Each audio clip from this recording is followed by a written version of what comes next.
What's going on, agents? J-Pod here, bringing you another fantastic episode of Agent Comm's Radio, your number one solo podcast of all things The Division. Folks, we have a lot to talk about. J-Pod he's a part of a scene of a crime right now. I shit you not. We'll get into that just in 1 second. Absolutely blew my mind. I am number one witness, and I would rather not be, but I may have to testify. We shall see. But yes, we've got a lot to talk about. We've got 1.3 is officially available for over a week now, and Underground is right around the corner. DZR just announced another date for #GearUpWeekend. Folks, we got a lot to talk about. I've got some questions from the Broheems themselves, a few things they would like to hear me discuss. We've got we've got so much to go over today. It's going to be a rather big episode. I'll try and cut it out about 15 minutes because I don't want to take up too much of your time. I don't know really how long podcasts are supposed to be. But before we go any farther, enjoy the fantastic B-roll Dark Zone 12-man Broheem Army. If you guys want to join the Broheem Army, all you got to do is go over to Twitter and follow me at JPotGaming. I'll put the link down below, or just go over to Twitter and follow me. Just search it at JPotGaming, all one word, bada boom, bada bing. Now, let's go ahead and delve back into what happened to me today. I just want to give you a little background real quick. I am a 14-year master contractor, master tradesman, windows, doors, full siding, soffit, new construction, existing homes, attic insulation. I'm primarily a gutter man. That is my main expertise. And yeah, I do 60 houses a year, but just for one contractor alone, new construction. They're cracker boxes, you know what I mean? It's like 200 feet of gutter, 6 downspouts, a few corners, actually like 20 corners, cut up sons of bitches, I swear to God. But yes, I'm a general contractor, and I do a lot of irregular houses as well. Rip them down, put them up, replace and remodel. Well, today I was on one of those replace remodel jobs, and the shit went down, folks. I don't mean to be sensationalistic, I don't mean to be dramatic, but I'm serious. It went down today on my job site, and luckily I pulled around the back to where I was working on the garage instead of the front of the house on the corner to where I usually run out my gutters. Thank God I didn't park out on the front, because I would have been ran over and I wouldn't be giving you this fantastic episode of Agent Comm's Radio. But yes, without any drama or sensationalism, we'll just get right to the point. So I'm right in between the two houses, tearing down the old gutter. It's a 27-foot gutter, a existing remodel. And I hear crash, crash, boom, boom. And you know what it sounds like when there's a car accident, right? I mean, it's loud. It sounds like a small explosion. It's like metal on metal. You know what I mean? It's pretty graphic in sound nature. And I heard that. So immediately, I jumped right off my ladder and I went to go see what the hell it was. You know what I mean? Because I'm the boss. I can do whatever the hell I want. And lo and behold, what I heard was up the block at what is called the Millhouse Restaurant. About a block up the road. And that's what I heard. Next thing I know, this black Chrysler 300C Limited 4-door sedan comes swinging around the corner, probably going about 60, swinging around the corner, and I'm not being the melodramatic. I'm serious. This shit was nuts, man. I wish I had like Facebook Live TV, or if I had my phone on me, I probably would have recorded the whole thing. But what I'm about to tell you next is probably why I'm going to be requested in court to testify or pick out, like behind the one-way glass. Officer, I think he's number 2 and number 7. Yep, that was them. But anyways, one of those situations I'll probably have to be called for. But yes. Let's just say they swing around, tire blows out. They never see me. I'm just peeking out in the middle of two houses. And I see it all unfold. They swing around 180 when the tire blows out, goes up on the curb, runs over a fire hydrant, and luckily the fire hydrant wasn't active. And both of them get out of the car and sprinting on foot separately. Now, I just want to go ahead and point out, I live in a small town, okay, or a small city. I don't know, 15,000. And we don't see shit like this happen every day. Long story short, it was 2 black males, and they fled on foot, went separate directions. I mean, it was like every man for himself. One went that way, one went the other way. And here's the best part. The driver gets out with one of those like turvy coffee cups, and he's sprinting through the yard, okay, and coffee's splashing everywhere. And I'm trying not to laugh, right? Splashing everywhere, all over him. He ditches the cup and he bolts in between two houses. Next thing I know, I lose sight of him, so I followed this guy on the other. And I'm going to say, guys, these were thugs. I mean, they were straight up thugs. I mean, I know a thug when I see a thug. I grew up in North Fort Myers, Florida, where I lived in between the Black Knights and Latino Kings. Of course, I lived in the white power, bars on my windows and everything. It was kind of rough as a 12-year-old when I grew up. So yeah, I know a thug when I see one. Anyways, these thugs came running out of the car, went both ways. And I go around the corner and I follow the one thug all the way up to the Millhouse restaurant. Come to find out, they just had a hit and run up at the Millhouse restaurant, and that's why they sped away and came onto my job site when the tire blew and they lost control and spun out 180 degrees and smacked up into the fire hydrant.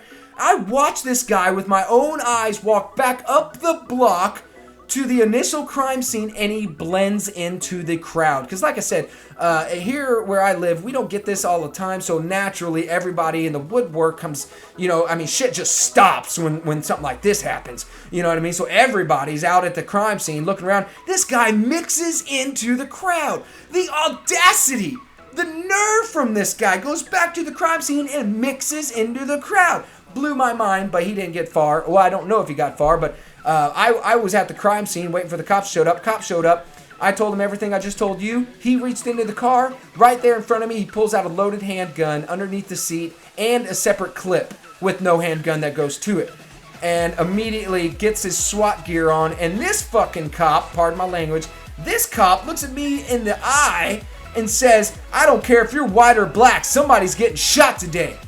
And puts on a SWAT vest and gets this little SWAT gear on out of the trunk. And he does this right in front of me. And I'm like, holy sheep shit.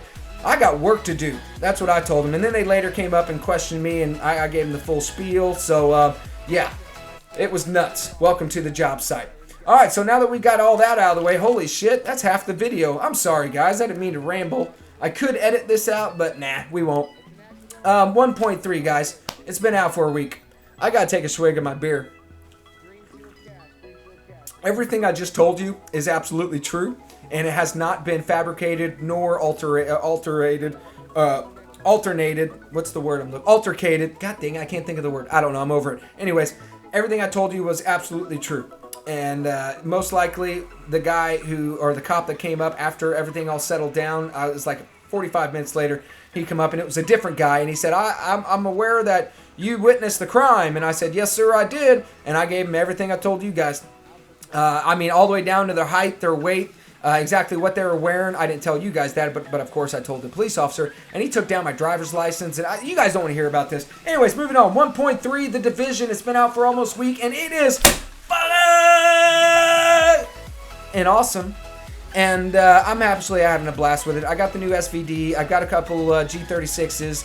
I got the 229 SVD and the 204 SVD. I got two 204 G36s. I got the military and the enhanced or standard. I don't know which one it was. Also, the new gear sets. I got the Alpha Bridge because obviously the PlayStation don't get the rest of the gear sets quite yet. We only get the Alpha Bridge. I got the 229 gear on that. That was actually in a skill build or a power build video I showed you guys here just recently. The Tanktician build. Also working on this new build. As you can see, this is my third build, and it is awesome. I'm going with a 4-piece Hunter's Faith. I've never used the 4-piece Hunter's Faith, and if you look at my health bar, you can see my health bar stack the green armor, and I'll stack it all the way to where it's max, and essentially I get an overshield to what the NPCs have to break through. You know what I mean? And it's awesome. Hunter's Faith, 4-piece, 2-piece Tactician. It's quite underrated. You guys should check it out. It's a lot of fun. I'll be doing a breakdown power build video for this in the very, very near future. But yes, 1.3, it is available. All the balances, all the nerfs, all the goods, all the bads. It's great, and it's kind of bad. I don't know. I've got a few things. Like I told you, every week I like to try and get a general discussion from the Broheems on what I'm going to feature and talk about in that episode of Agent Comm's Radio. And I've got a few things from them. Okay?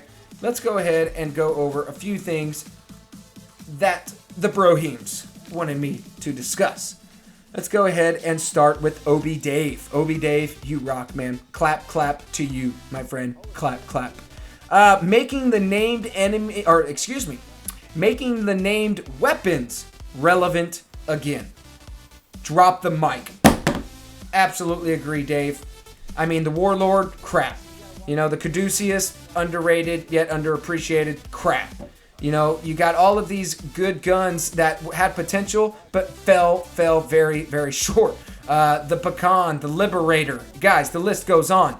I mean, and then like some of the new guns, you know, everybody's grinding for the Showstopper. I don't even know what to think.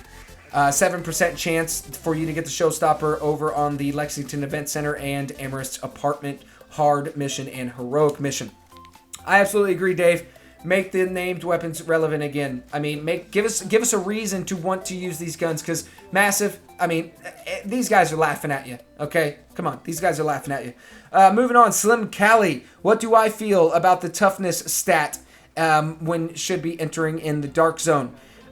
For starters, toughness, you want it around a minimum of 400,000, okay, for 231 gear score. And let me tell you, that's even highly inflated, because a lot of people, since his toughness has been combined from armor mitigation and stamina, to get an accurate representation of your stamina, go under your character, under your inventory tab, look under character, it's under stamina, and like if you're 400,000, I think you're like 100,000 in stamina. With max mitigation, brings you out to 400,000. I think toughness is overrated. It's not overrated, but it's a false representation of what you're actually doing. But that's they warned you about that, guys. Massive warned you guys about that. Toughness is just a representation of what to make it easy for you to understand about what's good gear and what's bad gear. That's all toughness is.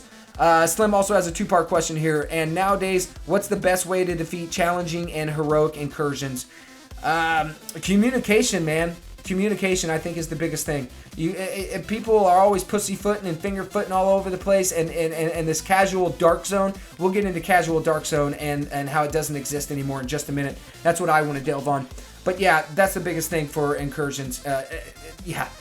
Tactics, communication is very, very important. And once you got that, once you put a good squad together, you know, you guys can do anything. And this goes back to like Destiny and running the raids, you know, Atheon and Crota and the Taken King. You got to have good communication and good tactics. You got to have certain people playing their roles is also very important to taking on incursions.